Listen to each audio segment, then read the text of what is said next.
treatment's done. Yes. So I can crack on and get back to normal again. But actually, the phase afterwards is really, is really difficult. Kate Middleton has officially been declared cancer-free, a moment of profound relief for the royal family and millions across the world who followed her quiet, dignified battle with the illness.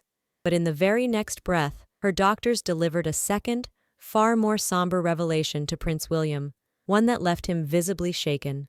It had all begun with what was initially described by Kensington Palace as a planned abdominal surgery in January, carried out at the London clinic, after which she disappeared from the public eye for weeks. Though initial reports insisted it was non-cancerous, later statements from the palace in March confirmed what many had feared.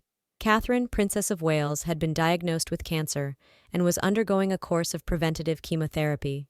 The nation watched, hearts heavy, as the woman once so radiant, confident, and constant began a harrowing but private journey through cancer treatment, which, as confirmed by the palace, focused on the abdominal area, a region notoriously sensitive during both surgery and chemotherapy. Throughout the early months of 2024, Catherine made rare, brief public appearances, her face drawn, her smile more fragile, and her hand often resting gently on her lower stomach in moments of subtle pain, a gesture caught in candid photos during a brief outing to Windsor Farm Shop, and later during the Trooping the Colour event in June.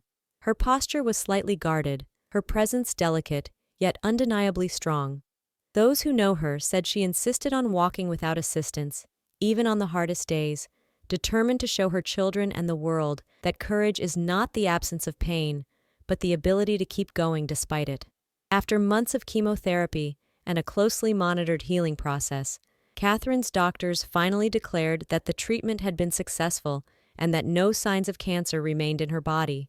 It was a triumph, but a cautious one. When William was taken aside by one of the lead consultants at the clinic, what he heard next pulled the air from his lungs.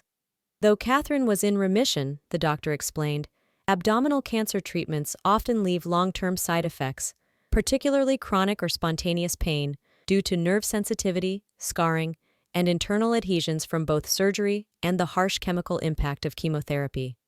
These spasms could be mild or at times intensely debilitating, and while not life-threatening, they were unpredictable and could linger for years. William, known for his composure, was reportedly silent for a long moment before simply asking, "What can I do to make it easier for her?"